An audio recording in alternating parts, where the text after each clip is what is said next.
शुरुआत करते हैं आज के न्यूज़पेपर की हम जीएसटी के साथ में। GST revenues hit 1.16 lakh crore in July. तो जुलाई का यहाँ पर जीएसटी का डाटा दिया गया है। अब जो हमारी फाइनेंस मिनिस्टर हैं उनका कहना है यदि हमारे पास जीएसटी का कलेक्शन बढ़ रहा है, इसका मतलब है कि हमारी जो इकोनॉमिक है उसमें ग्रोथ हो रही है, ऐसे संकेत मिल रहे हैं, ऐसा कहना फाइनेंस मिनिस्टर का।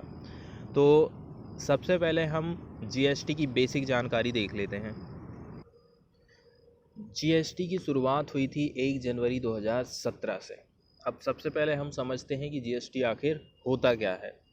जीएसटी को हम गुड्स एंड सर्विस टैक्स कहते हैं और हिंदी में कहें तो वस्तु एवं सेवा कर। ये एक व्यापक बहुस्तरीय गंतव्य आधारित टैक्स है। ठीक है, व्यापक बहुस्तरीय और गंतव्य आधारित टैक्स है। एक एक वर्ड को फिर आगे से हम डिटेल में देखेंगे कि इनका आखिर मतलब क्या है, इनको यूज़ क्यों किया गया है। जो कि प्रत्येक मूल्य पर जोड़ा जाता है। अब वो किस प्रकार से जोड़ा जाता है इसको भी हम आगे देखेंगे। ठीक है, सबसे पहले हम समझेंगे कि बहुस्तरीय का मतलब क्या होता है। ठीक है, इस बहुस्तर का मतलब हो गया अलग अलग कोई भी वस्तु का निर्माण हो रहा है तो उसके अलग अलग लेवल रहते हैं, इन्हीं लेवल को कहते हैं बहुस्तरीय। जब कोई भी वस्तु बनाई जाती है तो उसके निर्माण से लेकर के बिल्कुल लास्ट जब तक हम उसको यूज़ करते हैं तो वो कई सारे चरणों से गुजरती है। सबसे पहला चरण रहता है उस वस्तु के लिए जो कच्चा माल रहता है उसकी खरीदी। इसके बाद में उसका प्रोडक्शन किया जाता है या फिर उसको निर्माण किया जाता है और फिर भंडारण या फिर वेयर हाउस में उसको रखा जाता है। इसके बाद रिटेलर या फिर फुटकर उसको खरीदता है और अंतिम चरण में फिर हम ग्राहक के पास वो वस्तु जाती है।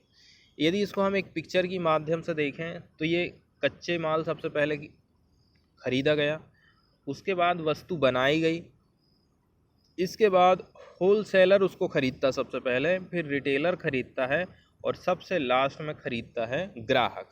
तो ये वस्तु के निर्माण के अलग अलग स्टेप हो गए हैं। इन प्रत्येक स्टेप पर टैक्स लगाया जाएगा, इसी पर आधारित होता है जीएसटी। इसलिए इसकी परिभाषा में बहुस्तरीय या फिर मल्टी लेवल वर्ड यूज़ किया गया है। अब ये सभी जो चरण हैं इनमें जीएसटी लगाया जाएगा और ये एक बहुस्तरीय टैक्स है। ठीक है, अब इसमें वैल्यू एडिशन वर्ड यूज़ किया गया है। वैल्यू एडिशन का जैसे कि हम एग्जांपल लेते हैं, मैं एक शर्ट बनाना चाहता हूँ। इसके लिए सबसे पहले मुझे धागा खरीदना है। ये धागा निर्माण के बाद एक शर्ट बनता है। इसका मतलब ये हो गया इसको हम शर्ट में बुनते हैं, धागे का मूल्य बढ़ गया। सबसे पहले हमारे पास धागा है, धागा से हम एक शर्ट बनाते हैं तो इसकी फिर कीमत बढ़ जाती है, वैल्यू एडिशन हो गया। अब इसके बाद फिर निर्माता क्या काम कर देता है, वेयर हाउसिंग एजेंट को बेच देता है। अब ये जो वेयर हाउसिंग एजेंट है शर्ट में लेबल और टैग लगाएगा। इससे मूल्य का एक और संवर्धन वैल्यू एडिटिंग हो जाए, मतलब अब उसकी कीमत और भी बढ़ जाएगी।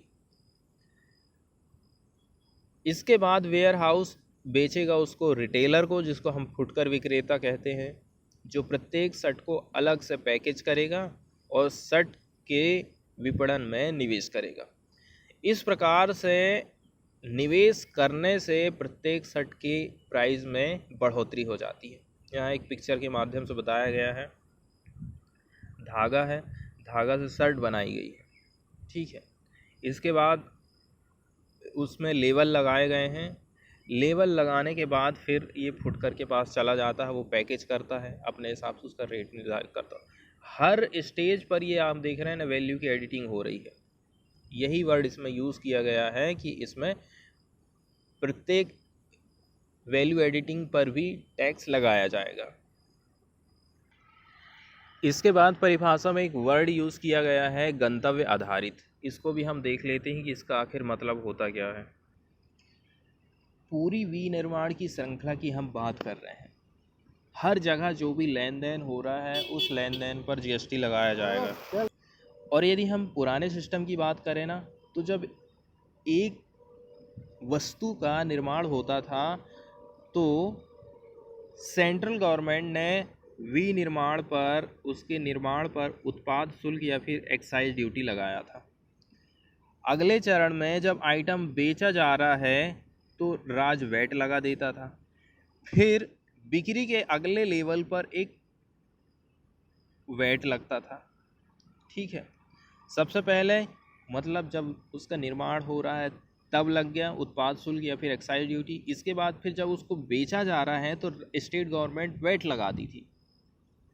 फिर बिक्री के अगले लेवल पर एक और वैट लग जाता था। तो पहले टैक्स लेवी का स्वरूप इस प्रकार से था। ये कच्चे माल की खरीद है, फिर यहाँ पर एक बार वैट लग गया। अब वस्तु का निर्माण हो रहा है या फिर प्रोडक्शन हो रहा है, यहाँ पर फिर वैट और एक्साइज ड्यूटी लग रही है। फिर ये जो वस्तु चली गई होलसेलर के पास, फिर एक बार यहाँ पे वैट लग रहा है। अब रिटेलर के पास गई, फिर एक बार वैट लग रहा है, तब जाके हमारे पास वस्तु पहुँची है। तो आप सोच लीजिए, यदि वस्तु के कच्चे माल की कीमत 10 रुपया थी तो कितनी जगह वो टैक्स से गुजरी। एक, ये दूसरी, तीसरी और चौथी, 4 बार वस्तु के ऊपर टैक्स लगा है। तो उसकी प्राइस कितनी ज़्यादा हाई हो गई है। ये पुराना सिस्टम यहाँ पर बताया गया। अब लेकिन नया सिस्टम क्या कहता है, बिक्री के हर लेवल पर जीएसटी लगाया जाएगा। अब मान लो पूरे निर्माण प्रक्रिया राजस्थान में हो रही है और कर्नाटक में उसको बेचा जा रहा है। अब चूंकि जीएसटी खपत के टाइम में लगता है, इसलिए राजस्थान राज्य को प्रोडक्शन और वेयर हाउसिंग के चरणों में राजस्व मिलेगा। लेकिन जब उत्पाद राजस्थान से बाहर चला जाएगा और कर्नाटक में अंतिम उपभोक्ता तक पहुंचेगा तो राजस्थान को राजस्व नहीं मिलेगा। तो हमने जो गंतव्य आधारित वर्ड यूज़ किया गया था, तो ये राजस्व बिक्री के अंतिम गंतव्य पर एकत्रित किया जाता है, जो कि कर्नाटक को मिल रहा है टैक्स। अब जीएसटी के बारे में आज इतना काफ़ी है। अब हम देख लेते हैं न्यूज़ को। देखो, यदि हम ग्राफ की तरफ देखें ना, तो ये जो लाइन है ये है 1 लाख करोड़ रुपया जीएसटी कलेक्शन वाली। फिर से खींचते हैं तो यहाँ पर हम देख रहे हैं अक्टूबर से लेकर के जनवरी, अप्रैल, अक्टूबर से कंटिन्यू हम देख रहे थे कि जीएसटी का जो कलेक्शन है ना 1 लाख करोड़ रुपया से हाई ही रहा था। ठीक है, लेकिन जून का जो महीना है, ये जो ग्राफ दिख रहा है आपको, ये जून के महीने को दिखाता है। यहाँ पर जीएसटी का कलेक्शन 1 लाख करोड़ रुपये से डाउन चला गया था। लेकिन फिर जुलाई 2021 के महीने में ये रिकवर हो गया है और 1 लाख करोड़ के ऊपर चला गया है। The gross goods and service tax GST revenues in July recovered sharply to 1,16,393 crore rupaya after slipping below the 1 lakh crore mark for the first time in 8 months in June. पूरे 8 महीने का यहाँ पर डेटा दिखाया जा रहा है। तो जो केंद्र की सरकार है उनका कहना है कि ये जो कलेक्शन है जीएसटी का, ये बता रहा है कि इकोनॉमी की रैपिडली रिकवरी हो रही है from the second wave of Corona. Though economist said they indicated an incomplete rebound. लेकिन जो इकोनॉमिस्ट हैं वो इसको इनकम्प्लीट रिबाउंड कह रहे हैं। अभी आप इसको कम्प्लीटली वृद्धि नहीं कह सकते, ऐसा इकोनॉमिस्ट कहना है। With the easing out of corona restriction, GST collection for July 2021 has again crossed 1 lakh crore, which clearly indicate that the economy is recovering at a fast pace. The robust GST revenues are likely to continue in the coming month too, ऐसा कहना है finance ministry का Sunday के दिन। इसके अलावा हम यदि स्टेट वाइज डाटा देखें ना, तो while the most state reported positive growth in tax collection compared with जुलाई 2020 के साथ में जुलाई के महीने से यदि हम इसकी तुलना करें तो देख लेते हैं उड़ीसा और जो झारखंड है यहाँ पर 54% की जो ग्रोथ है हमको देखने को मिली है, followed by Haryana 53% GST collection and Maharashtra 51%, while Tamil Nadu and Gujarat clogged 36% की ग्रोथ हमको देखने को मिली। लेकिन केरला में हमको 27% की सर्ज देखने को मिली जीएसटी रिवेन्यू में, क्योंकि कोरोना की सेकेंड वेव में ना काफ़ी सारे रेस्ट्रिक्शन यहाँ पर लगाए गए थे, तो इकोनॉमिक एक्टिविटी मतलब बस फैक्ट्री वगैरह बंद रही, इसी के चलते चलते जीएसटी कलेक्शन हिट हुआ था। अब उत्तर प्रदेश, वेस्ट बंगाल, राजस्थान, उत्तर प्रदेश 18%, बंगाल 15%, राजस्थान 12% की ग्रोथ दिखाई दी है हमको। इसके बाद वाली जो न्यूज़ है वो टोक्यो ओलंपिक से है। ये पिक्चर जो आप देख रहे हैं ये पीवी सिंधु की है। इन्होंने अपना एक इतिहास रच दिया है ओलंपिक में बैडमिंटन में मेडल को जीत करके। भारतीय स्टार बैडमिंटन की खिलाड़ी पीवी सिंधु लगातार 2 ओलंपिक पदक जीतने वाली सेकंड भारतीय एथलीट बन गई हैं। उन्होंने महिला एकल में चीन की हे बिंगजाओ को 21-13, 21-15 से हराकर टोक्यो 2020 में कांस्य पदक जीता। और इससे पहले की यदि हम बात करें ना, तो मौजूदा विश्व चैंपियन ने रियो 2016 ओलंपिक में रजत पदक जीता था, मतलब सिल्वर मेडल, और स्पेन की कैरोलिना मैरिन के बाद सेकंड स्थान पर रही थी।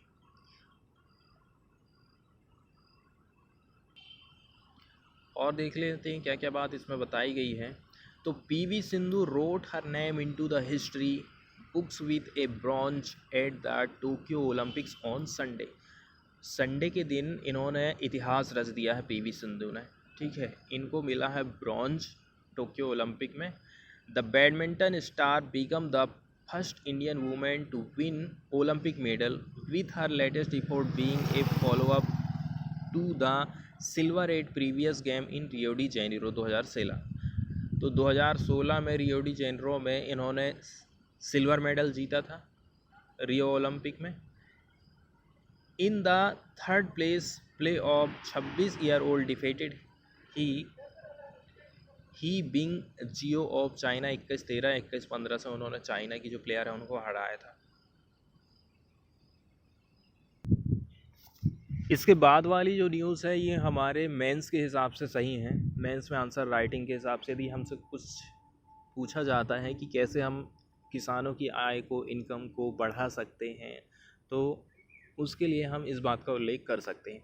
Rajasthan farmers turning into entrepreneur, मतलब अब राजस्थान के जो किसान हैं वो बन गए हैं एक प्रकार से जॉब देने वाले व्यक्ति, मालिक बन गए, ठीक है।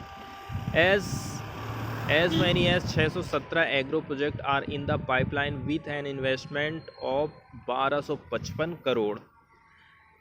अभी जो 617 एग्रो प्रोजेक्ट है ना वो पाइपलाइन में है with an investment of 1255 crore. तो 617 प्रोजेक्ट जिनकी कीमत को यदि हम देखें तो टोटल पड़ जा रहा है 1255 करोड़ रुपया। ये पिक्चर आप देख रहे हैं वेयर हाउस और फूड प्रोसेसिंग यूनिट है, किसानों ने अपने खेत में इस्टेब्लिश कर लिया है on farmland in Jodhpur Osian tehsil. तो ऐसे फार्मर जो कि ग्रेन्स को ग्रो कर रहे थे और जो वेजिटेबल्स हैं उनको अपने फील्ड में लगा रहे थे। वेस्टर्न राजस्थान की हम बात कर रहे हैं। Now sorting and grading their processed agriculture product. अब वो क्या काम कर रहे हैं, अपने एग्रीकल्चर प्रोडक्ट को वो सॉर्ट कर रहे हैं और उनको ग्रेड बना रहे हैं देयर प्रोसेस्ड एग्रीकल्चर प्रोडक्ट को विथ मशीन की सहायता से। अब उनको एडवांटेज मिल रहा है, subsidies, incentives and land conversion, ये ऑफ़र किया गया था गवर्नमेंट एजेंसी के द्वारा पेंडेमिक के दौरान। Cultivators in the state are fast turning into entrepreneurs. अब जैसे कि यहाँ पर बताया गया है, एग्रो इंडस्ट्री जो रूरल एरियाज़ हैं, मेनली हम जोधपुर डिस्ट्रिक्ट की बात कर रहे हैं, यहाँ पर इस्टेब्लिश किए गए वेयर हाउस इंस्टॉल किए गए हैं, कोल्ड स्टोरेज बनाए गए हैं, इसकी फैसिलिटी प्रोवाइड की गई, and food processing unit have been established on agriculture land in big way despite the adverse circumstance of the Corona. As many as 617 जो प्रोजेक्ट हैं अभी पाइपलाइन में हैं और जिनकी कीमत बताई गई है 1255 करोड़। इसके अलावा हमें किसानों में दिखाई देता है एकदम काफ़ी तेज़ी के साथ में इंटरेस्ट, बहुत बढ़िया इंटरेस्ट दिखाई देता है सेटिंग अप यूनिट फॉर, जैसे वो लोग ऑयल सीड की यूनिट स्थापित करना चाहते हैं, पल्सेस, स्पाइसेस मतलब मसाले, cotton, milk and grain processing along with warehouses. तो केवल वो वेयर हाउस ही नहीं बनाना चाहते हैं, इसके अलावा ये सारी चीज़ें की भी यूनिट स्थापित करना चाहते हैं। एंड केटल फीड इंटरप्राइजेस, इसके साथ साथ में रुपया पैसा तो उनके यहाँ आएगा ही उनके पास में, इसके साथ साथ गांव के जो यूथ हैं, युवा लोग हैं, उनको वे रोज़गार देने का काम भी कर रहे हैं। अब ये जो प्लानिंग की गई थी वो 2019 की प्लानिंग थी गवर्नमेंट की, ठीक है। स्टेट गवर्नमेंट की agro processing, agri business and agree export promotion policy जिसको अपनाया गया था 2019 में। तो जो MBS स्कीम थी ये सब्सिडी देती है ऑन कैपिटल इन्वेस्टमेंट, मतलब यदि आप कहीं पर इन्वेस्ट करके पूंजी लगाना चाहते हो तो वहाँ पर सरकार आपको सब्सिडी प्रोवाइड करेगी।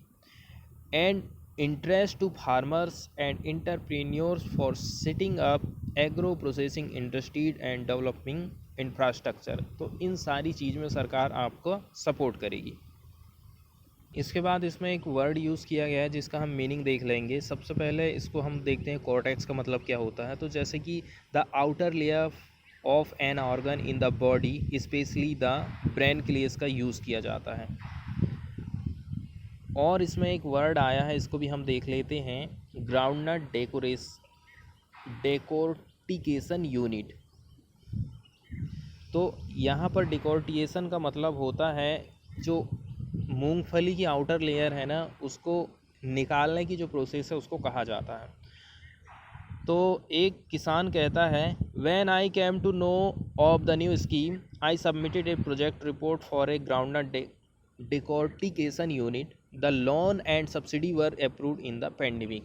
ऐसा उसका कहना है कि कोरोना के काल में मैंने अपने प्रोजेक्ट की रिपोर्ट रखा तो उसी दौरान मेरा जो है लोन और सब्सिडी अप्रूव हो गया था। ठीक इसी प्रकार से ऑनियन गार्लिक एक्सपोर्ट, एक वुमन फार्मर है Munni Sankhla, known as a progressive cultivator in the region, has installed an onion garlic dehydration plant in her agriculture field. MS Sankla said her unit had started exporting onion and garlic available locally in the good quality after value editing. अब थोड़ी सी जानकारी और भी है जो कि इस project के बारे में है। 50% grant for the project as per the part of policy, किसान और उनका जो संगठन है इनको 50% की ग्रांट दी गई है, या फिर मैक्सिमम 1 करोड़ रुपया उनको प्रोवाइड किया गया ऑफ द प्रोजेक्ट कॉस्ट, जितनी भी प्रोजेक्ट कॉस्ट है उसका 50% हिस्सा। वाइल जो अदर एलिजिबल एंटरप्रेन्योर्स हैं इनको ग्रांट मिली 25%, या फिर मैक्सिमम लिमिट रख दिया गया है कि आपको 50 लाख रुपया हम देंगे। इसके अलावा आपको ऑपरेशन में जो भी कॉस्ट आ रहा है उसको रिड्यूस करने के लिए सरकार क्या काम करी है, interest subvention at the rate of 6% for 5 years. इसके बाद वाली जो न्यूज़ है हम वो बीच और लेगून से रिलेटेड है, और हम बात कर रहे हैं जो कि बहुत ही ज़्यादा विवाद में रहा है। कौन सी जगह? लक्षद्वीप। रो ओवर लक्षद्वीप बीच विला प्लान। कुल मिला के यदि बात ये कही जाए कि यहाँ का जो एडमिनिस्ट्रेशन है, प्रशासन है, इसने 370 स्ट्रक्चर के लिए टेंडर को इशू कर दिया है। कहाँ पर? बीच और लेगून्स में, despite warning from expert. Expert लोगों के मना करने के बावजूद भी। तो मेरीन बायोलॉजिस्ट क्या कह रहे हैं, उनका क्या कहना, उनकी क्या चिंताएं हैं, इसको इग्नोर करते हुए यहाँ का जो एडमिनिस्ट्रेशन है ना, उसने डेवलपमेंट की मिस स्टेप उठाई है। Biologist have warned of a serious developmental misstep. The Lakshadweep administration is pressing ahead with plans to construct beach and lagoon villas on 3 islands of Union Territory with its fragile coral ecosystem।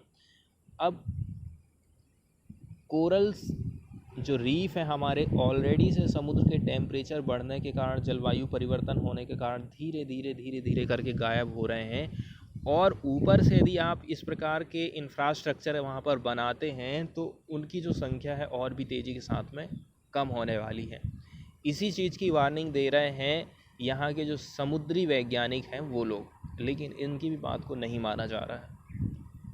तो हमें विकास ऐसा करना है, पर्यावरण को लेकर के विकास करना है, सस्टेनेबल डेवलपमेंट होना चाहिए। हम पढ़ते भी हैं पर्यावरण में, भूगोल में।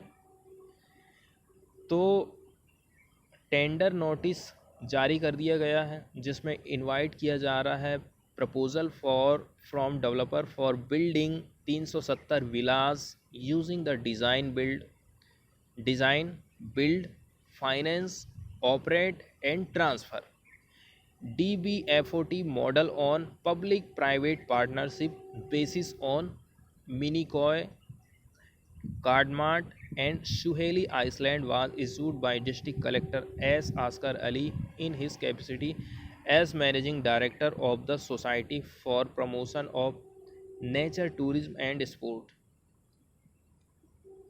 इसके अलावा यहाँ पर बात बताई जाती है लैगून के बारे में। The lagoon is a vital insurance site protecting the island की जो ज़मीन है उसको प्रोटेक्ट करने का ये काम करता है लैगून। एंड फ्रेश वाटर की सप्लाई करती है lagoon coral patches are temperature adapted and serve as refugia for climate disturb outer reefs in Lakshadweep. तो लक्षद्वीप के जो रीफ हैं उनको रिफ्यूजिया के रूप में ये काम करते हैं, शरणार्थी के रूप में, आश्रय देने के रूप में ये काम करते हैं। The planned lagoon development will destroy permanently, modify and pollute large areas of the lagoon and it's ecosystem. तो जब कभी हमें पर्यावरण से रिलेटेड कोई चीज़ ऐसी आती है तो हम इसका उल्लेख कर सकते हैं कि हमें इस प्रकार के जो इंफ्रास्ट्रक्चर नहीं बनाने चाहिए, बनाते हैं तो उससे क्या इफ़ेक्ट पड़ता है। अब जैसे कि यहाँ पर बात बताई गई है, apart from being vital as nesting site for several species और ऑफ टर्टल, कछुए यहाँ पर अपने अंडे देते हैं। It is a multi use environment for fish processing, copra processing, boat landing, fish sale, recreation and other critical social functions. इसके अलावा कुछ बातें ऐसी हैं कि यहाँ पे ज़्यादा ह्यूमन की एक्टिविटी आपको देखने को नहीं मिलती है। Even beaches on uninhabited island like Suheli are heavily used through the fair season for fish processing. तो 75 ईयर का राइट्स मिलने वाला है। According to the tender notice a draft concession agreement, the plan is to award to successful bidder exclusive right over 8.54 hectare of land area बताया गया है and 6 hectare of lagoon on Minicoy. इसके अलावा 5.55 hectare of land and 6 hectare of lagoon Kadmat island की हम बात कर रहे हैं एंड 3.8 हेक्टेयर ज़मीन है और 6 हेक्टेयर लैगून का एरिया है सुहेले आइसलैंड का। और ये जो टेंडर है 75 साल के लिए दे दिया जाएगा to build and operate these villas. Project की यहाँ पर कीमत बताई गई है 806 crore. While there was earlier talk of 80% of employment in the project going to the local community. इसके बाद वाली जो न्यूज़ है वो पंजाब के पैडी फार्मर से रिलेटेड है। ये जो है एक न्यू टेक्निक का यूज़ कर रहे हैं ताकि ग्राउंड वाटर का जो लेवल है ना ये बना रहे, क्योंकि धान की खेती में बहुत ही ज़्यादा पानी का इस्तेमाल किया जाता है। उससे कैसा बचा जा सकता है, तो इसकी शुरुआत होती है, लॉकडाउन लगा, लॉकडाउन के चलते चलते जो बड़े बड़े किसान थे अपने यहाँ जो मज़दूर रखते थे वो चले गए अपने घर वापस। अब इस समय इनको लेबर की कमी महसूस हुई, तो अब इन्होंने क्या काम करा कि कोई ऐसी टेक्निक लाई जाए जिसमें मैनुअली काम करना ना हो। तो ये जो मैनुअली वाली टेक्निक थी ना, ये तो केवल लेबर की बचत ही नहीं करती थी, इसके साथ साथ में इसमें पानी का भी जो है कम से कम यूज़ किया जाता था। तो इस टेक्निक का नाम है DSR टेक्निक। ये ग्राउंड वाटर को सेव करती है, इस चीपर सस्ती है और इसके साथ साथ में आपकी जो प्रोडक्टिविटी है, उपज है, उसको बढ़ावा देती है एंड क्वालिटी आर गुड। इसके साथ साथ में क्वालिटी भी हमें अच्छी मिलती है। तो पंजाब एग्रीकल्चर यूनिवर्सिटी का जो अपग्रेडेड टेक्नोलॉजी है ना for the direct seeding of rice, shortcut में DSR बोलते हैं और फुल फॉर्म में direct seeding right of rice the tar wattar, मतलब good soil moisture. DSR seems to have caught the fancy of paddy farmer in the state. तो normally धान का क्या है ना, रोपा लगाया जाता है, लेकिन इसमें बात बताई जा रही है डायरेक्ट ही आप उसकी बुआई कर दीजिए करके। A rise in the area planted under the novel DSR technique indicate that farmers are moving away from the traditional practice of puddle transplanting। अब DSR टेक्निक को अपना रहे हैं, इसका मतलब ये हो गया कि जो पहले पडल ट्रांसप्लांटिंग होती थी उससे इसमें वो लोग ट्रांसफ़र हो रहे हैं। तो पडलिंग में क्या होता है, इस प्रकार से खेत की जो मिट्टी रहती है उसको पहले बैलों के माध्यम से इस प्रकार से उसका कीचड़ बनाया जाता था। फिर अभी ये ट्रैक्टर आ गई है, तो इसको गांव की लैंग्वेज में बोलते हैं मचाना। तो इस प्रकार से कीचड़ बनाया जाता है खेत में। इसके बाद फिर यहाँ पर धान की रोपा इस प्रकार से लगाए जाते हैं, परहा जिसको बोलते हैं। अब यदि कुछ और बात यदि हमसे DSR टेक्निक के बारे में पूछी जाती है, ये किससे रिलेटेड है, ठीक है, किसको इसने इंट्रोड्यूस किया था, तो the Ludhiana based university introduce the DSR technique in 2020 N improved version of earlier DSR dry technique. इसके पहले चलती थी DSR ड्राई टेक्निक, अब नया वर्जन आया था DSR टेक्निक 2020 में। In the new technique pre sowing irrigation is applied in a levelled field and the prime seed is sown immediately. सबसे पहले क्या काम करना है, बुआई के पहले ज़मीन को गीली करना है और इसके बाद तुरंत ही आपको धान के बीज उसमें की सोइंग करना है, जल्दी से उसकी बुआई कर देना है। इसके बाद बताया जाता है कि इस टेक्निक का कितना एरिया में यूज़ होता है। Rice was directly seeded on about 1/5, 5 में से 1 भाग में यहाँ पर डायरेक्ट सीडिंग की जाती है।